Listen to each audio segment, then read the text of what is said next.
L'appartement de la famille de Courtenay, niché au cœur de Neuilly-sur-Seine, ressemblait davantage à un mausolée moderne qu'à un foyer. C était un espace immense et froid, où le marbre poli reflétait la lumière blafarde des larges baies vitrées sans jamais la réchauffer. Chaque meuble design, chaque œuvre d'art contemporain accrochée aux murs immaculés semblait avoir été choisi pour combler un vide plutôt que pour créer une atmosphère. Le silence y était si lourd, si palpable, qu'il en devenait un occupant à part entière, un gardien de la tristesse qui imprégnait les lieux. Tout, dans cette opulence, criait la solitude et l'absence de vie, un contraste saisissant entre la richesse matérielle infinie et le désert émotionnel qui y régnait. Les pièces, parfaitement ordonnées, n'attendaient rien ni personne, figées dans une perfection stérile qui pesait sur l'âme de quiconque franchissait le seuil. Ce fut dans ce vide glacial qu'Antoine de Courtenay rentra ce soir-là, comme tous les soirs depuis 2 ans. Le claquement sec de ses chaussures de luxe sur le sol en marbre fut le seul son à troubler le silence. À 38 ans, il était l'image même du succès. Un PDG respecté, héritier d'une fortune considérable, vêtu d'un costume impeccable qui dissimulait mal la lassitude gravée sur ses traits. Depuis la mort de sa femme, il n'était plus qu'une enveloppe vide, un homme qui accomplissait mécaniquement les gestes du quotidien sans jamais les ressentir. Il déposa sa mallette, desserra le nœud de sa cravate et sentit le poids de la journée et de toutes les autres s'abattre sur ses épaules. Il était un spectre dans sa propre existence, un roi régnant sur un royaume de souvenirs et de regrets, incapable de se reconnecter à la vie et encore moins à son propre fils. Alors qu'il traversait le grand salon pour se servir un verre, une chose anormale se produisit. Une mélodie douce, à peine audible, flotta jusqu'à lui depuis l'étage, brisant l'épaisse chape de silence. Son corps se figea instantanément, le verre suspendu à mi-chemin de ses lèvres. Ce N n'était pas n'importe quelle musique, était une berceuse familière, intime, qui vint frapper son cœur avec la violence d'un souvenir qu'il avait cru enfoui à jamais. Était la chanson que sa défunte épouse, Hélène, chantait à leur fils, Léo. Chaque note était une blessure et une caresse, un rappel cruel de ce qu'il avait perdu. Qui pouvait bien oser chanter cette mélodie dans sa maison, dans ce sanctuaire de son deuil? Son souffle se coupa, un mélange de colère et de curiosité douloureuse le poussant à monter les escaliers. Guidé par ce fil sonore fragile, il s'approcha de la chambre de Léo, le cœur battant à tout rompre. Il s'arrêta devant la porte, entr'ouverte, et risqua un regard. La scène qui s'offrit à lui le cloua sur place. Chloé, la jeune nounou de 23 ans, était assise sur le fauteuil, berçant doucement son fils endormi dans ses bras. Elle chantait à voix basse, avec une tendresse infinie qui illuminait son visage simple et sincère. La lumière tamisée de la veilleuse créait un halo autour d'eux, une bulle de chaleur et de paix au milieu de la froideur de l'appartement. Antoine ne vit pas seulement une employée faisant son travail, il vit un écho de l'amour perdu, un vestige de la douceur qui avait déserté sa maison. L'armure de chagrin qu'il portait depuis 2 ans se fissura. Pour la première fois, il sentit autre chose que la douleur, une minuscule, presque insupportable, pointe d'espoir. Le lendemain et les jours qui suivirent, Antoine se mit à observer Chloé différemment. Ce N n'était plus un simple regard fonctionnel posé sur une employée, mais une attention nouvelle, curieuse et presque craintive. Il la regardait interagir avec Léo, non pas avec la distance professionnelle qu'il attendait, mais avec une chaleur authentique qui semblait émaner d'elle comme une aura. Il remarquait la façon dont ses yeux s'illuminaient quand Léo réussissait à construire une tour de cubes, ou la douceur de sa main quand elle essuyait une trace de chocolat sur sa joue. Chaque geste, chaque sourire partagé entre eux était une petite fissure de plus dans la forteresse de glace qu'il avait érigée autour de son cœur. Il ne voyait plus la nounou, mais une source de lumière inattendue dans l'obscurité de son existence, et cette prise de conscience le troublait profondément. Lentement, imperceptiblement, La vie revenait dans les couloirs silencieux de l'appartement. Ce haine était plus le silence pesant du deuil, mais un silence apaisé, ponctué par des éclats de rire d'enfants. Antoine rentrait le soir et trouvait des dessins colorés maladroitement scotchés sur le réfrigérateur en acier brossé, des traces de doigts sur les baies vitrées autrefois immaculées, et parfois même l'odeur réconfortante d'un gâteau sortant du four. Chloé avait transformé le terrain de jeu stérile de Léo en un univers d'aventure, construisant des cabanes avec des draps de soie et des coussins de créateurs. Pour la première fois depuis 2 ans, la maison ressemblait à un foyer. Ces changements, qui auraient autrefois irrité son besoin de contrôle et d'ordre, lui apportaient désormais un soulagement qu'il n'osait pas s'avouer, un baume sur une blessure qu'il croyait inguérissable. Il commença à chercher sa présence, à orchestrer de petites rencontres fortuites. Il descendait plus tôt pour le café du matin, espérant la croiser dans la cuisine. Leur conversation était d'abord brève, presque maladroite, limitée à des banalités sur la météo ou le programme de la journée de Léo. Mais Antoine s'enhardissait, posant des questions plus personnelles, s'intéressant à sa vie en dehors de ses murs. Il apprit qu'elle venait de Seine-Saint-Denis, qu'elle aidait financièrement sa mère malade et qu'elle rêvait un jour d'ouvrir une petite librairie pour enfants. Chaque détail qu'elle partageait comblait un peu plus le fossé social qui les séparait, révélant une jeune femme d'une résilience et d'une bonté qui le désarmait. Il était fasciné par sa simplicité dans ce monde d'artifice. Un soir, en la voyant lire une histoire à Léo avec une telle tendresse, il comprit qu'il ne pouvait plus ignorer ce qui se passait en lui. La barrière entre employeur et employé était devenue une fiction, un rempart fragile contre une évidence qui le submergeait. Il se rendit compte qu'il ne savait rien de ses peurs, de ses joies, de ses aspirations profondes.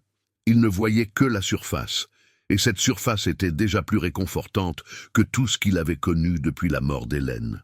Il ressentit un besoin pressant de la connaître vraiment, de comprendre qui était la femme derrière la nounou dévouée. C'était un désir dangereux, un pas vers un territoire inconnu qui le terrifiait autant qu'il l'attirait, une invitation à ressentir à nouveau, avec tous les risques que cela comportait. La véritable bascule se produisit 1 semaine plus tard.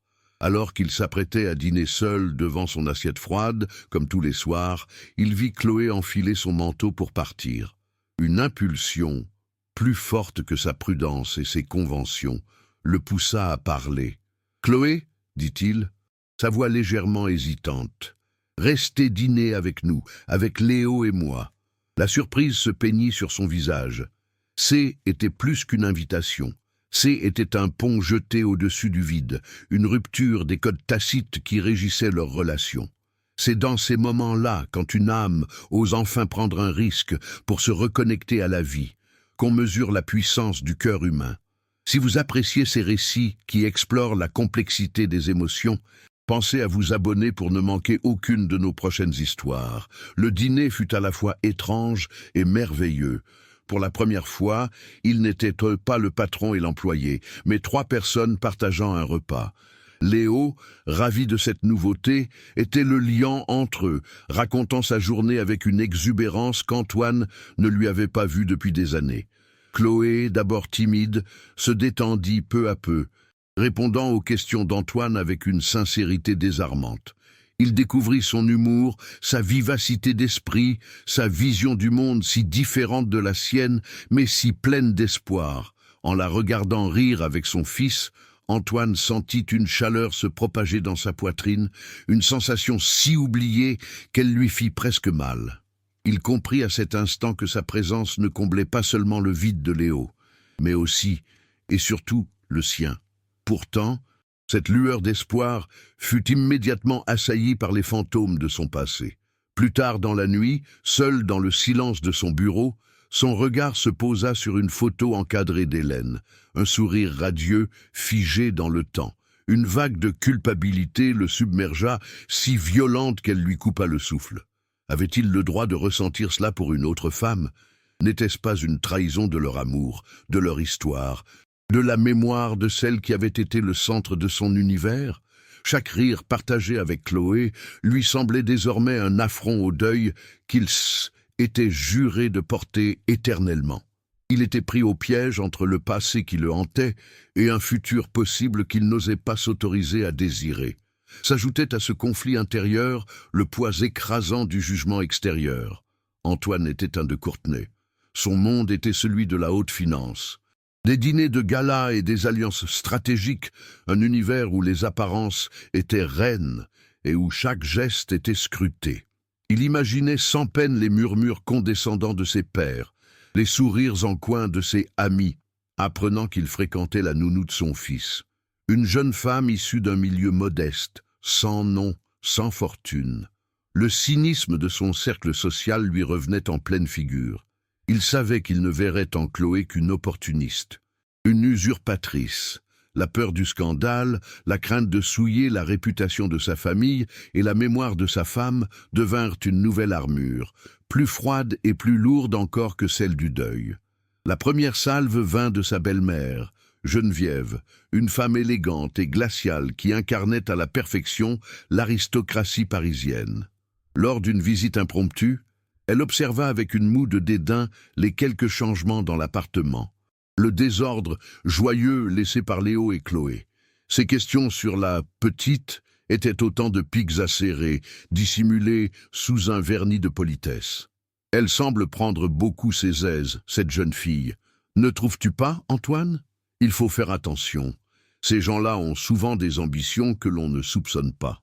Chaque mot était un poison, distillé pour raviver ses doutes et renforcer les barrières sociales qu'il avait commencé à franchir. Antoine se sentit faible, incapable de défendre celle qui ramenait la lumière dans sa vie. Le malaise s'installa.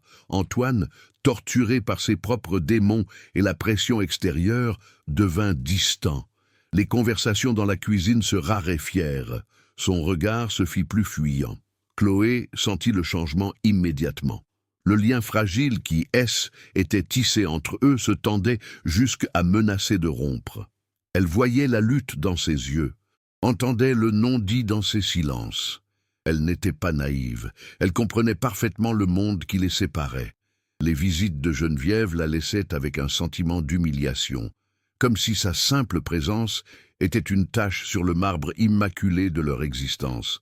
Elle se sentait jugée, analysée et surtout terriblement seule au milieu de cette richesse qui n'était pas la sienne et ne le serait jamais. Elle commença à comprendre que sa présence, bien que bénéfique pour Léo, était devenue une source de conflit et de douleur pour Antoine. Elle voyait comment il se débattait avec ses sentiments, comment la société le rappelait à l'ordre. Elle en vint à la conclusion déchirante qu'elle était un problème, un obstacle à sa paix. Aimer, pour elle, était aussi savoir protéger l'autre, même de soi-même. Elle ne voulait pas être la cause de sa souffrance ou d'un scandale qui le blesserait. Elle souffrait de le voir si tourmenté, et elle sentait son propre cœur se meurtrir à chaque regard froid de sa belle-mère, à chaque hésitation de l'homme dont elle tombait amoureuse malgré elle. C'est avec une immense tristesse, mais une résolution sans faille, qu'elle prit sa décision. Une nuit, alors que toute la maison dormait, elle s'assit à son petit bureau et écrivit une lettre. Les mots étaient simples, empreints d'une dignité silencieuse. Elle remerciait Antoine pour sa confiance, lui disait à quel point elle aimait Léo, mais expliquait qu'elle ne pouvait plus rester. Elle ne donnait aucune raison précise, ne formulait aucun reproche. Était un départ propre, un sacrifice fait pour préserver l'équilibre de cette famille qu'elle avait appris à aimer. Elle plia la lettre, la posa sur la table de chevet de sa chambre et regarda une dernière fois par la fenêtre les lumières de Paris, se sentant plus étrangère que jamais à ce monde qui l'avait accueillie pour mieux la rejeter. Le lendemain matin, Antoine fut réveillé par un silence qu'il ne connaissait que trop bien, mais qui avait une résonance nouvelle, plus aiguë, plus vide. Ce haine était plus le silence lourd du deuil, mais le silence tranchant de l'absence. Léo entra dans sa chambre, les yeux encore pleins de sommeil, demandant où était Chloé. Tentant de masquer son angoisse naissante, Antoine se dirigea vers la chambre de la jeune femme. La porte était ouverte sur une pièce impersonnelle. Le lit fait au carré, chaque objet personnel ayant disparu. Sur la table de chevet, une seule enveloppe blanche. Ses mains tremblaient en la saisissant. En lisant les mots simples et dignes de Chloé, il sentit le sol se dérober sous ses pieds. La réalité de la perte le frappa avec la violence d'un coup de poing. Ce N n'était pas une nounou qui était partie. C était la vie elle-même qui venait de déserter sa maison une seconde fois. La lettre ne contenait aucun reproche, aucune amertume, et c'est ce qui la rendait si insupportable. Antoine comprit avec une clarté foudroyante que son départ était l'unique conséquence de sa propre lâcheté. Il avait laissé la peur, le jugement de son milieu et le fantôme de son passé dicter ses actions, sacrifiant la seule source de lumière qui avait su percer ses ténèbres. L'image du sourire méprisant de sa belle-mère se superposa au souvenir du rire cristallin de Chloé jouant avec Léo. Le conflit qui le déchirait implosa, ne laissant qu'une seule certitude. La laisser partir serait sa véritable trahison, non pas envers Hélène, mais envers la vie elle-même. C'est dans ces instants de lucidité brutale, quand on réalise que la peur de perdre est plus forte que toutes les autres, que les vraies décisions se prennent. Si ces moments de vérité vous touchent, votre soutien en vous abonnant nous aide à continuer de partager ces histoires. Saisissant ses clés, il courut hors de l'appartement, mu par une urgence qu'il n'avait pas ressentie depuis des années. Il conduisit sans réfléchir, le pied écrasant l'accélérateur, laissant derrière lui les avenues impeccables de Neuilly. Le paysage urbain se transforma radicalement alors qu'il franchissait le boulevard périphérique pour entrer en Seine-Saint-Denis. Les hôtels particuliers et les boutiques de luxe furent remplacés par des tours de béton, des marchés animés et une énergie populaire qui contrastait violemment avec son existence aseptisée. Pour la première fois de sa vie, il se sentait comme un étranger dans son propre pays. Et conscient du fossé absurde qu'il avait laissé se creuser entre son monde et celui de Chloé. Ce trajet N était pas seulement un déplacement, C était un pèlerinage vers la réalité, un pont qu'il construisait à toute vitesse pour la rattraper. Il arriva enfin devant son immeuble, un bâtiment modeste mais digne, et son cœur s'arrêta. Elle était là, sur le trottoir, une unique valise à ses pieds, le regard perdu dans le vague. Il sortit de la voiture, son costume, sur mesure, semblant soudainement ridicule et déplacé au milieu de cette scène de vie authentique. En le voyant, le visage de Chloé se figea dans un mélange de stupeur et de douleur résignée. Il s'approcha d'elle, le souffle court, et les mots sortirent de sa bouche avec une force qu'il ne se connaissait pas. « Ne pars pas !» Sa voix était rauque, chargée de tout ce qu'il n'avait pas su dire. Il ne se contenta pas de la supplier. Il déversa son âme. Il avoua sa faiblesse, sa peur du jugement, son aveuglement face au bonheur qui lui était offert. Il parla d'Hélène, expliquant que la dernière chose qu'elle aurait souhaité serait de le voir s'emprisonner dans le deuil. Il lui demanda pardon, non pas pour sa distance d'employeur, mais pour la blessure d'un homme qui n'avait pas su protéger la femme qu'il aimait du cynisme de son propre monde. Les larmes coulaient silencieusement sur les joues de Chloé, tandis qu'elle le écoutait. Il prit doucement ses mains, son regard ancré dans le sien, cherchant à lui transmettre la certitude qui l'habitait désormais. « Je ne te demande pas de revenir travailler pour moi, Chloé, dit-il, sa voix s'adoucissant. Je te demande de construire une vie avec moi, avec nous, de devenir notre famille. » Il lui expliqua que son appartement N était qu'une coquille vide sans elle, que sa fortune n'avait aucun sens s'il ne pouvait la partager. Il lui promit de se battre contre tous les préjugés, de la chérir et de mériter chaque jour la lumière qu'elle avait ramenée dans sa vie et celle de son fils. Là, sur ce simple trottoir, Antoine de Courtenay, le puissant PDG, N était plus qu'un homme, dépouillé de son armure, offrant son cœur et son avenir à celle qu'il avait sauvée de lui-même. Chloé accepta, non pas avec des mots, mais avec un silence rempli de larmes qui parlaient pour elle. C étaient des larmes de soulagement, de joie et de la fin d'une solitude qu'elle avait crue inévitable.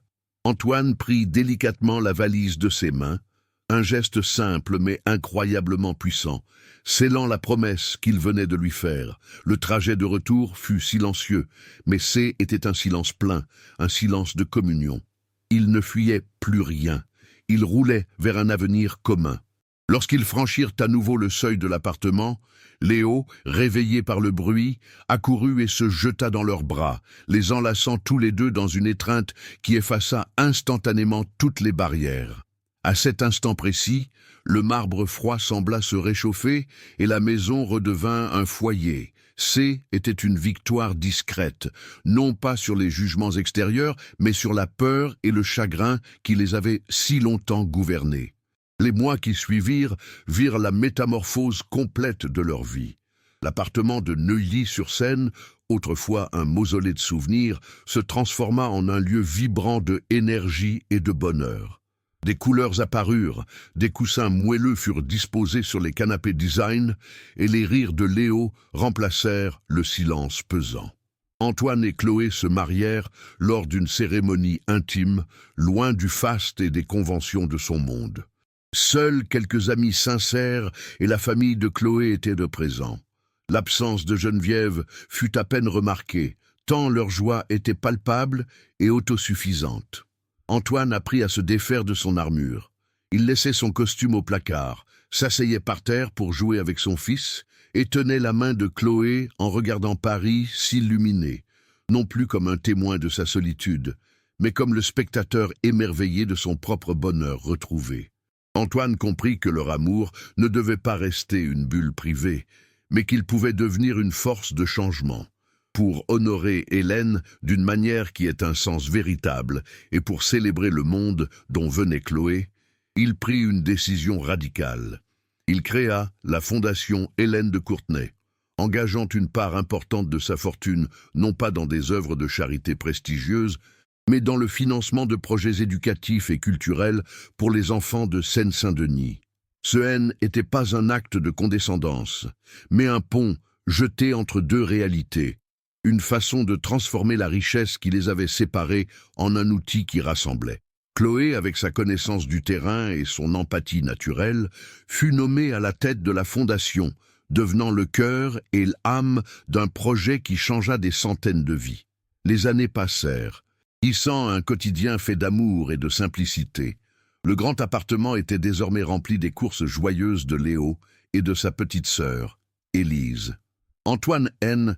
était plus un homme brisé par le deuil, mais un père et un mari épanouis, dont le sourire illuminait chaque pièce. Il avait appris que la plus grande des richesses N n'était pas celle que l'on accumulait, mais celle que l'on partageait. Parfois, le soir, il observait Chloé chanter la même berceuse à leur fille, et une vague de gratitude submergeait son cœur. Il avait su honorer son passé sans en devenir le prisonnier, construisant un futur bien au-delà de ses espérances. Ce sont ces récits de reconstruction où l'amour guérit les blessures et abat les murs, qui nous redonnent foi en la vie. Si ces témoignages de résilience vous touchent, votre abonnement est le plus beau soutien pour nous permettre de continuer à les partager.